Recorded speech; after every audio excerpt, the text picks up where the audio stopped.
Morning student. Today we are going to start chapter 4 of economics, globalization and Indian economy. First of all, what is globalization? Globalization means integrating an economy to the world economy. Means कि अपनी country की economy को world की economy से integrate करना globalisation कहलाता है. वो हम कैसे करते हैं, इसके क्या डीमेरिट और मेरिट है, वो हम इस चैप्टर में डिस्कस करेंगे. लेट्स स्टार्ट दिस चैप्टर बच्चों, globalisation and the Indian economy. First topic is here production across countries. की जो कंट्रीज में अलग अलग कंट्रीज में जो प्रोडक्शन होती है उसको किस तरह से यूटिलाइज किया जाता है. Until the middle of 20th century, production was largely organized within the countries. कि जो 20th सेंचुरी के जो मिडल में है वो प्रोडक्शन बहुत ज़्यादा स्केल पर ऑलमोस्ट कंट्रीज में होने लग गई. तो जब ज़्यादा प्रोडक्शन होगी तो कंजप्शन के बाद कुछ सरप्लस प्रोडक्शन हर गुड्स की बच जाएगी. तो उसके लिए जो कंट्री है वो क्या करेगा, वो अदर कंट्री की मार्केट को सर्च करेगा जहाँ पर वो अपनी उस प्रोडक्शन को यूटिलाइज कर सके. India exported raw materials and food stuff and imported finished good. जैसे इंडिया ने भी रॉ मटेरियल और फूड स्टफ को तो एक्सपोर्ट किया और जो फिनिश्ड गुड है उनको इंपोर्ट किया. Trade was not the main channel connecting distant countries. Trade was the main channel connecting distant countries. की जो दूर की कंट्री है वहाँ पर ट्रेड एक ऐसा चैनल बन गया जो कंट्रीज को कनेक्ट कर रहा था. Emergence of MNC. एमएनसी होता है मल्टीनेशनल कंपनी. मीन्स कि जब एक कंपनी का जो बिजनेस है, एक कंपनी की जो प्रोडक्शन है वो एक से ज़्यादा कंट्रीज में सेल और बाय होने लगे तो उसको एमएनसी कहते हैं. Emergence of MNC proved to be of immense importance. कि 20th सेंचुरी में जो एमएनसी की जो इम्पोर्टेंस है वो इंक्रीज होने लगी. These MNCs operate in many countries of the world. और ये एमएनसी वर्ल्ड की कई कंट्रीज में ऑपरेट होने लगी. They set up their offices and factories where they can get cheap labour and other facilities. और एमएनसी ने अपने ऑफिसेज और फैक्ट्रीज उस जगह बनाने स्टार्ट कर दिए जहां उन्हें लो कॉस्ट पर लेबर मिलती थी और उनको रॉ मटेरियल जो है वो मिल जाता था, जिससे कि उनकी जो प्रोडक्शन की जो कॉस्ट है वो उनकी कम हो जाए, तो जिससे उनका जो प्रॉफिट है वो बढ़ जाएगा. Local companies get benefited by this MNC. और इसका एक ये बेनिफिट भी हुआ कि जो छोटी जो कंपनियां होती है, स्मॉल कंपनियां और जो लोकल कंपनियां, वो इन एमएनसी के कारण उनको काफ़ी बेनिफिट मिला. क्योंकि ये जो बड़ी बड़ी एमएनसी होती है या तो ये उनको बाय कर लेती है या फिर उनको ये पार्टनरशिप में ले लेती है. तो जिससे लोकल कंपनी को क्या होता है कि इन्वेस्टमेंट मिल जाती है अपनी प्रोडक्शन को और फास्ट बनाने के लिए, और टेक्नोलॉजी भी मिलती है क्योंकि सारी एमएनसी यूरोप की कंट्रीज की होती है और इनके पास फास्ट टेक्नोलॉजी होती है. They provide money for the additional investment like bringing new machines for faster production. फिर सेकंड आपका इसमें टॉपिक और है इंटरलिंकिंग प्रोडक्शन अक्रॉस कंट्रीज.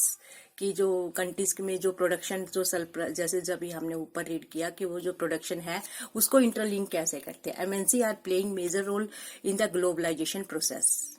जो ग्लोबलाइजेशन प्रोसेस में जो मेन जो प्लेयर है वो है MNC. Foreign investment in the countries has been rising.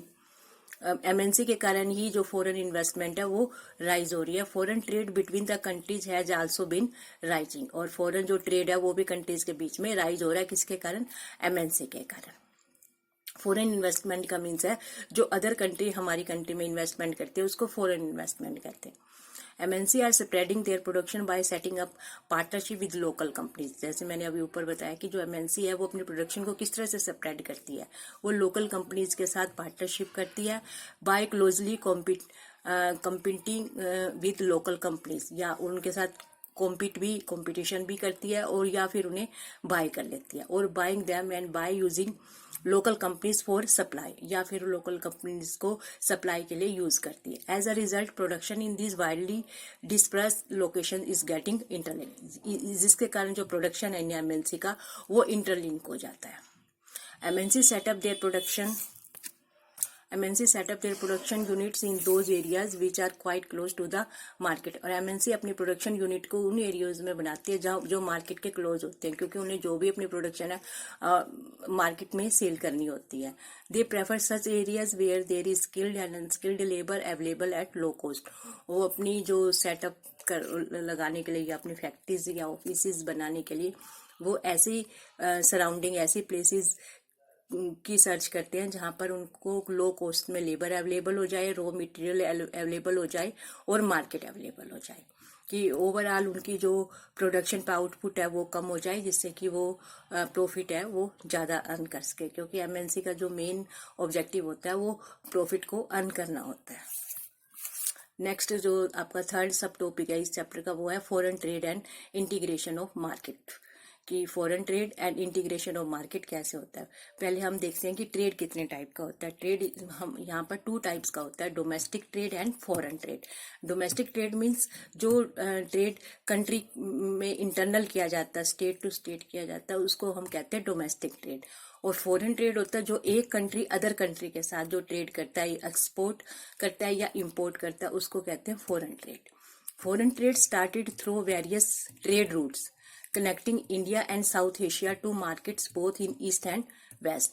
Trading interests also attract various trading companies such as East India Company to India, जैसे east India company थी जिसके थ्रू ब्रिटिश ने हमारी कंट्री में बहुत ईयर्स तक रूल किया था, वो भी एक ट्रेडिंग कंपनी ही थी जो कि हमारी कंट्री में ट्रेड करने के लिए आई थी। Foreign trade gives opportunity to producer to sell their goods in other countries of the world. और जो ये फॉरेन ट्रेड है वो प्रोड्यूसर को एक अपॉर्चुनिटी देता है कि वो अपने गुड्स को अदर कंट्रीज की मार्केट में सेल कर सके। For the ordinary consumers foreign trade proves very useful. एक ऑर्डिनरी कंज्यूमर के लिए जो फॉरेन ट्रेड है वो बहुत ज्यादा यूजफुल प्रूव होता है, because the best brand of different articles are produce all over the world. क्योंकि फॉरेन ट्रेड के कारण एक जो ऑर्डिनरी कंज्यूमर है उसे और जो भी वो गुड्स परचेज करना चाह रहा है उसमें उसको ब्रांड्स में वैरायटी मिल जाती है, क्योंकि सारे वर्ल्ड की जो वैरायटी है वो हर एक कंट्री में मिल जाती है। Their choice of goods expand manifolds. For the buyers, import of goods produced in other countries is one way of expanding the choices of goods beyond what is domestically produced. कि जो उसकी अपनी country में जो produce होता है उसके अलावा भी उसको वहाँ पर चॉइसेस मिल जाती है, जहाँ पर वो अपनी लाइकिंग, अपना बजट और क्वालिटी के बेस पर कोई भी गुड्स को परचेज कर सकता है, चूज कर सकता है। This is how markets are integrated through foreign trade. इस तरह से हम कह सकते हैं कि जो फॉरेन ट्रेड के थ्रू जो मार्केट है वो इंटीग्रेटेड हो जाती है। नेक्स्ट आपका सब टॉपिक है व्हाट इज ग्लोबलाइजेशन। ग्लोबलाइजेशन के बारे में मैंने आपको बता ही दिया है कि globalisation means integrating an economy to the world economy. Globalisation has made possible for interconnection between countries. Globalisation ने कंट्रीज के बीच में जो इंटरकनेक्शन है वो पॉसिबल कर दिया। Today the different countries of the world become economically interdependent on each other. Globalisation के कारण वर्ल्ड की जो कंट्रीज है वो इकोनॉमिकली एक दूसरे पर डिपेंड करने लग गई है।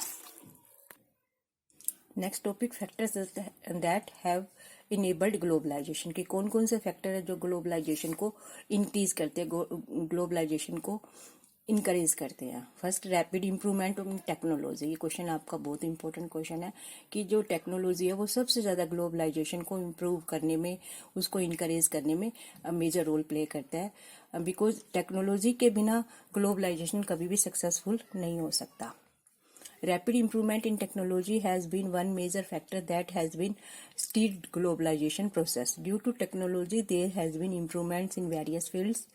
कि टेक्नोलॉजी के कारण ही जो वेरियस फील्ड है उनमें इम्प्रूवमेंट हुई है, such as transport technology, information and communication technology etcetera. अगर हम टेक्नोलॉजी इम्प्रूव नहीं है तो जो एमएनसी है वो उसको सेटअप करना बहुत डिफिकल्ट हो जाएगा।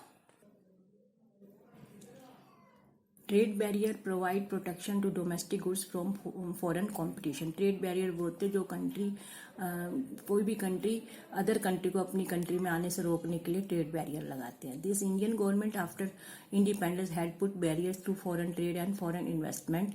इंडियन गवर्नमेंट ने भी 1947 के बाद ट्रेड बैरियर लगाए थे कि कोई अदर कंट्री हमारी कंट्री में ट्रेडिंग करने के लिए आ ना सके। और 1991 में इंडिया ने ग्लोबलाइजेशन में फर्स्ट स्टेप रखा। This was consider essential to protect the domestic producer.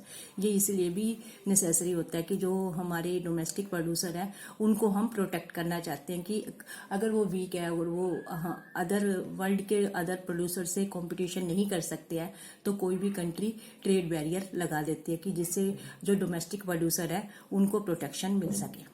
But in 1990s the government wished to remove these barriers because it felt that domestic producers were ready to compete with foreign industries। पर 90 में आके government को ये लगा कि अब जो हमारे डोमेस्टिक प्रोड्यूसर है वो फॉरेन कंट्रीज के साथ कंपटीशन कर सकते हैं। This time had come for Indian producer to compete with producer around the globe. और ये टाइम था जब हमारे डोमेस्टिक प्रोड्यूसर को वर्ल्ड के जो अदर प्रोड्यूसर थे उनके साथ कंपटीशन करना था।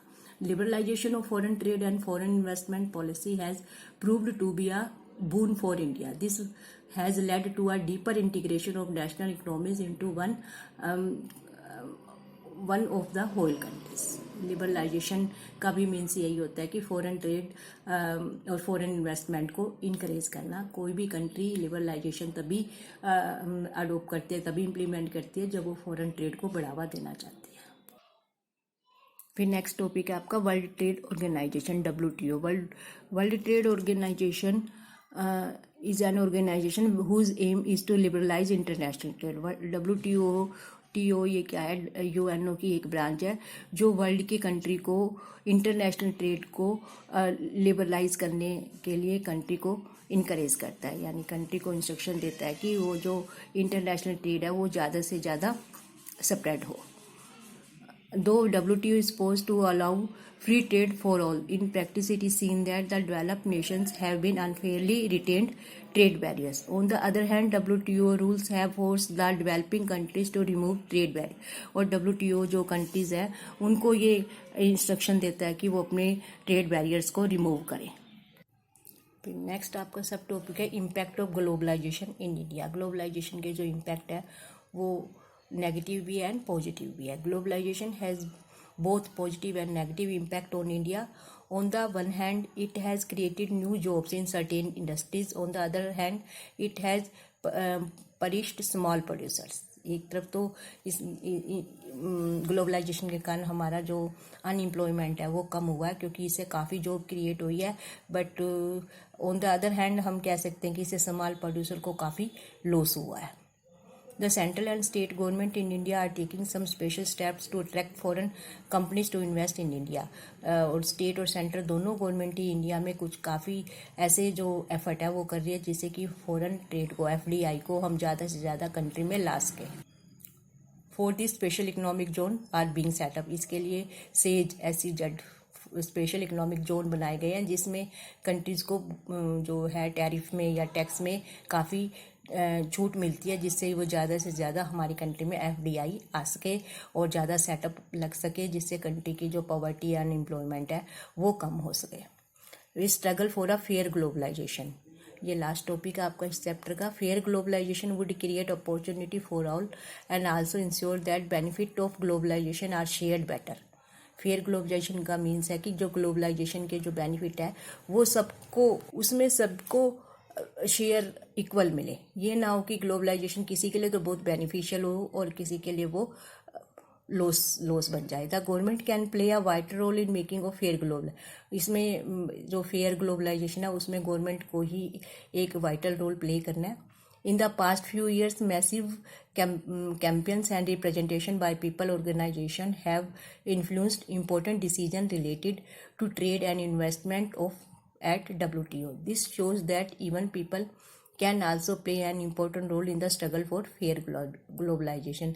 Last few years में इसके fair globalization के लिए काफ़ी ऑर्गेनाइजेशन ने काफ़ी मूवमेंट भी किया है और अब जो है अब ये शो भी होने लगा है कि फेयर ग्लोबलाइजेशन में गवर्नमेंट के साथ साथ पीपल भी अपना एक इम्पोर्टेंट रोल प्ले कर सकते हैं। अब इसमें आपका जो है एक WTO है, ये क्या है? Was officially started in 1995। जो WTO है वो 1995 में स्टार्ट हुआ था। Was started at the initiative of develop countries, और ये डेवलप कंट्रीज़ को इनिशिएटिव देने के लिए ही स्टार्ट हुआ था। Creates a free environment for foreign trade, और फॉरेन ट्रेड के लिए एक फ्री एनवायरनमेंट क्रिएट करता है। मेंबरशिप अब इसके 164 जो कंट्रीज़ है वो WTO के मेंबर बन गए हैं। चैप्टर कंप्लीट हो गया बच्चों। इस वीडियो के साथ साथ इस चैप्टर को आप रीड भी कीजिए, फिर जूम क्लास में आप मुझसे डिस्कस कीजिए, तभी आपको ये जो टॉपिक है और क्लियर हो जाएगा। ओके बच्चों, थैंक यू।